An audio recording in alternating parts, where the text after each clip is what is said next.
Bonjour chers téléspectateurs d'Africom TV et bienvenue à votre relevé de presse de la semaine qui a été marquée par les informations suivantes qui font référence à cette grève illimitée des agents de la santé dans le secteur de la santé, de la grève des enseignants et évidemment de cette question de révision constitutionnelle du Mali. Nous allons évidemment commencer par ça. Dans la sirène du jeudi 16 mars 2017, écrit par le journaliste Dessa Maké, qui se pose la question si Ibeka pourra échouer dans la révision constitutionnelle en vue comme ses prédécesseurs Alpha et ATT. Évidemment, les prédécesseurs démocratiquement élus du président de la République Ibrahim Boubacar Keïta, notamment Alpha Oumar Konaré et Amadou Toumani Touré, ont tenté la révision constitutionnelle mais ont tous les deux échoué, et pour Ibeka, la révision ne se présente pas sous de bons augures au vu de la situation présente du pays. Toujours d'après la sirène, en l'an 2000, le président Alpha Oumar Konaré, à moins de 2 années de la fin de son mandat, avait entrepris une procédure de révision constitutionnelle. Le document proposé par Koulouba pour remplacer la constitution de la République du Mali sera rejeté par la Cour constitutionnelle avant même l'avis des Maliens qui devaient se prononcer par référendum. Le même cas s'est produit avec le président Amadou Toumani Touré qui, à son temps, ni la Cour constitutionnelle ni l'Assemblée nationale ne s'est opposé à la procédure de révision constitutionnelle qu'il avait entreprise en 2011, lui aussi à moins de 2 années de la fin de son second mandat présidentiel. Mais en ce temps, c'était les magistrats, les syndicalistes, des hommes politiques, des sociétés civiles qui s'étaient levés pour dire non à cette révision de la constitution du Mali. Là, actuellement, le même cas se pose avec le régime actuel qui a entamé une procédure de révision de la constitution. Le moment est-il opportun? Se pose-t-il la question, le journaliste Dessa Maké de la Sirène. Dispose-t-on de tous les arguments pour convaincre les Maliens sur la nécessité d'une révision constitutionnelle? De toute façon, dira-t-il, les spéculations vont déjà bon train. D'aucuns jugent anticonstitutionnelle cette procédure de révision. Se soutient-il qu'au regard de l'article 118 de la Constitution de 1992 qui dispose qui précise qu'aucune procédure de révision ne peut être engagée tant que qu'aucune procédure de révision ne peut être engagée ou poursuivie lorsqu'il est porté atteinte à l'intégrité du territoire du Mali. Alors que le Mali, dit-on, n'a pas encore recouvré l'ensemble de son intégrité territoriale depuis les événements de mars 2012. Le sujet fait cas aussi dans les échos du mercredi qui a été écrit par le journaliste Idrissa Sakor. Selon lui, pour justifier ce projet de révision de la Constitution de février 1992, le gouvernement avance qu'il prend en compte les clauses de l'accord pour la paix et la réconciliation nationale issues du processus d'Alger et valorise les acquis des précédentes tentatives de révision, mais selon les analystes, encore lui aussi a soulevé cette question de l'article 118 de la Constitution qui dispose qu'aucune procédure de révision ne peut être engagée ou poursuivie lorsqu'il est porté atteinte à l'intégrité du territoire. Toutes choses qui leur font dire qu'on est en présence de ces cas de figure aujourd'hui en République du Mali. Évidemment, si le projet de loi, dira le journaliste des Échos, Idrissa Sakor, si le projet de loi est adopté, notre pays passera à un parlement bicaméral. Le Sénat sera institué en tant que chambre haute de parlement aux côtés de l'Assemblée nationale. Et le deuxième président aux côtés de l'Assemblée nationale, et dans le projet aussi, la loi, et dans le projet de loi, évidemment, Le Sénat devient alors la quatrième institution de la République, alors que la Haute Cour de justice, elle ne figure plus parmi les institutions du pays. Cependant, elle demeure tout de même compétente pour juger le président de la République et les ministres devant elle qui seront comparus en accusation devant elle par le Parlement ainsi que leurs complices. Aussi, le Haut Conseil des collectivités sera supprimé et la Cour des comptes sera instituée. Autre nouveauté, le projet de loi institue une procédure de révision constitutionnelle par voie de Parlement réuni en Congrès sur la saisine du président de la République. Toujours avec cette question de révision constitutionnelle, évidemment, l'Indépendant d'aujourd'hui, pareil le vendredi 17 mars aussi, fait écho de cette information, le projet de révision de la Constitution du 25 février. Selon le journaliste Bruno de Dekbedji, les experts dénoncent la mise à l'écart du texte qu'ils ont proposé. Évidemment, selon ce journaliste de l'Indépendant, de bonnes sources, le texte porte en révision constitutionnelle que le gouvernement vient de transmettre à l'Assemblée nationale serait à 1000 lieues de celui élaboré par le comité d'experts mis en place à cette fin. Certains experts s'offusquent que leur avant-projet ait été totalement mis à côté au profit d'un texte élaboré par une officine de Koulouba. Évidemment, on se demande pourquoi, dira le journaliste, on nous fait travailler pour finalement ranger notre document dans les placards, dénonce un expert du comité Sucy qui précise que le document envoyé à Koulouba, le document envoyé à l'Assemblée nationale, par le gouvernement ne reflète en rien une quelconque amélioration de celui produit par le comité d'experts. Maintenant, nous parlerons de la grève dans le domaine du secteur de la santé, cette grève illimitée qui fait écho depuis la semaine dernière. Quand le gouvernement se trompe en misant sur l'usure du mouvement, dira le journaliste Bruno Dito de l'Indépendant paru ce vendredi 17 mars. Député le 9 mars dernier, la grève illimitée des agents de la santé semble guère émouvoir le gouvernement qui a superbement ignoré, dira-t-il, cet inquiétant arrêt de travail lors de la réunion du Conseil des ministres du mercredi 15 dernier et dire que la plupart des médecins travaillent dans des structures privées de santé.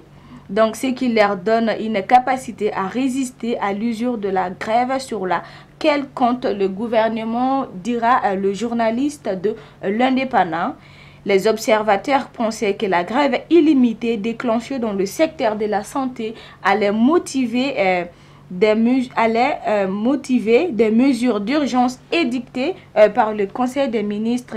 Kenny, le gouvernement a superbement ignoré ce débrayage dans un secteur d'activité aussi vital que nos hôpitaux et structures de santé, a écrit le journaliste des Indépendants. Toujours en parlant de cette grève illimitée des agents de la santé, les Échos, écrit par la journaliste Kadiatou Mouidoumbia, aussi a fait cas de cette situation de grève qui se vit actuellement dans le domaine de la santé. La grève observée à 90%.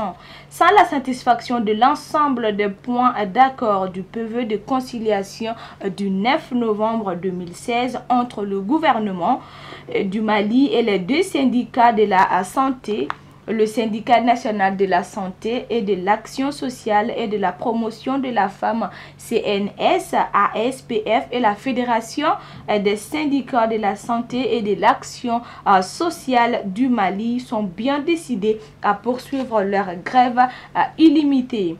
En effet, dira la journaliste des Échos, à la date du lundi 13 mars, selon les secrétaires généraux des deux syndicats de la santé, des syndicats de la santé en grève, ce mouvement d'humeur observé à 90% sur le territoire national va continuer jusqu'à la satisfaction totale des doléances qui sont liées à l'augmentation substantielle des primes de fonction spéciale et de garde, l'octroi d'une prime de gouvernement, et les syndicats signataires font référence à l'adoption d'un statut autonome de l'enseignant, l'harmonisation des salaires des enseignants maliens sur ceux de la sous-région et l'augmentation de l'indemnité spéciale de responsabilité pour les enseignants des catégories A, B et C, et la régulation de la situation administrative et financière des camarades sortant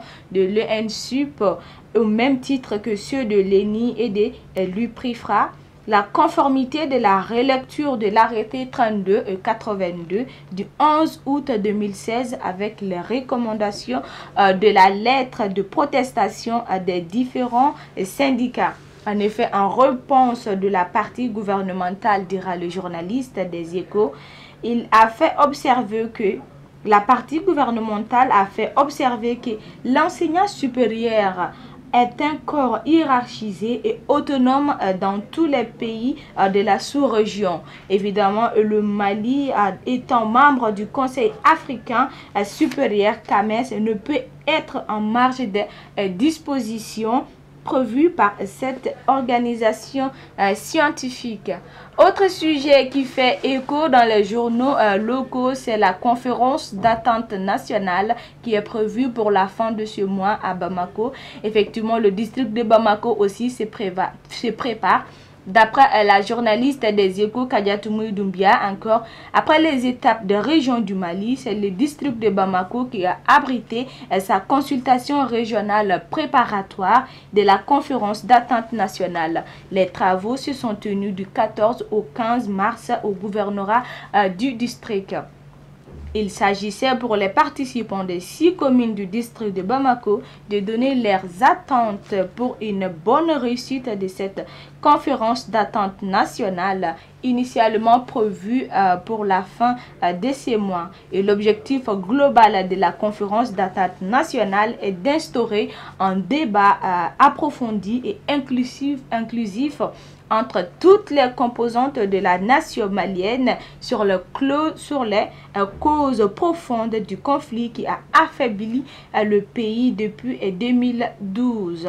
Il devra permettre aussi notamment d'aborder plusieurs préoccupations des Maliens dans la question de l'Azawad et aboutir à l'adoption d'une charte pour la paix, l'unicité et la réconciliation. Toujours à propos de la conférence d'attente nationale, c'est paru dans le numéro du journal du Mali d'aujourd'hui, paru le vendredi 17 mars, et qui a été écrit par le journaliste Amadou Koulibaly, qui dit que la conférence d'attente nationale sera pour bientôt, c'est-à-dire vers la fin de ce mois de mars. Elle a été entamée il y a des mois. Les consultations autour de la conférence d'attente annoncée le 31 décembre 2016 par le président Ibeka ont été bouclées par la commission préparatoire. La rencontre tant attendue devrait donc bien se tenir en ce mois de mars. Cette conférence d'attente nationale pour mars 2017 devra être une occasion pour le peuple malien de se retrouver, annoncée comme un moment d'échange pour rebâtir le vivre ensemble. Elle devra réaffirmer les nouvelles bases de cohésion et de cohabitation sociale, vider les abscesses et surtout permettre à tous d'accepter et de partager les principes républicains. Toutes les composantes de la nation malienne de Kaï à Kidal ont été associées à la préparation et à la tenue de ces assises nationales, explique Nouhou Sangaré, coordonnateur de la commission préparatoire. L'accord pour la paix et la réconciliation issu du processus d'Alger précise le cadre de cette conférence d'attente nationale qui devra produire une charte pour la paix, l'unicité et la réconciliation sur une base consensuelle. et prendre en charge les dimensions mémoriales, identitaires et historiques de la crise malienne, nous écrit ici le journaliste Amadou Koulibaly du journal du Mali. À présent, nous partons en Côte d'Ivoire où l'inauguration d'une stèle au nom des victimes de Grand Bassam a eu lieu ce lundi 13 mars, un an après le drame qui s'est produit à Grand Bassam qui a fait 19 morts il y a un an, le 13 mars 2016 à Grand Bassam près d'Abidjan. Évidemment, les cérémonies ont commencé avec une marche silencieuse dans la cité balnéaire qui a regroupé des centaines d'habitants de tout âge vêtus de blanc, partis du stade. Ils ont rallié le pont qui relie la nouvelle ville à l'ancienne cité touristique où une stèle portant le nom des victimes a été inauguré par le maire Georges Ezaley. Le vice-président ivoirien Daniel Kabla Doukan a déposé une gerbe à l'entrée de la plage où a eu lieu l'attaque en présence des familles des victimes ainsi que du Premier ministre Amadou Koulibaly et du président de l'Assemblée nationale, M. Guillaume Soro, qui a laissé attendre que Grand Bassam renaît et avance, mais toute la Côte d'Ivoire, dira-t-il, doit aussi aller de l'avant et nous devons combattre de manière résolue le terrorisme. Je suis heureux, dira-t-il, de constater qu'un an après Bassam est debout, les gens ne se sont pas laissés abattre par cette attaque terroriste lâche et la vie revient, à déclarer le vice-président M. Guillaume Soro. À présent, nous partirons aussi au Sénégal pour parler du procès du maire Khalifa Sall au Sénégal, les accusés entendus par les juges d'instruction. Khalifa Sall et ses co-inculpés en prison depuis 8 jours d'environ sont entendus hier jeudi et aujourd'hui et vendredi à 17 mars 2017 par le douanier des juges d'instruction. Les chefs d'accusation à l'encontre du maire et de ses proches collaborateurs sont graves. Ils sont notamment soupçonnés de détournement et de fonds publics et de malfaiteurs. La justice reproche à Khalifa Sall de ne pas avoir entre 2011 et 2016 justifié l'utilisation de 2,7 millions d'euros issus d'un fonds de l'État. 4 inculpés hier jeudi et les 4 autres notamment Khalifa Sall aujourd'hui. C'est aujourd'hui vers 9 h que les interrogatoires ont commencé sur le fond mené par le juge et éventuellement le procureur ont débuté aujourd'hui. La procédure va réellement s'ouvrir et le maire de Dakar et ses collaborateurs vont pouvoir pour la première fois s'exprimer et s'expliquer sur leurs accusations. Voilà, c'est tout pour la revue de presse de cette semaine et merci de l'avoir suivi. Je vous donne un rendez-vous pour la semaine prochaine pour une autre revue de presse.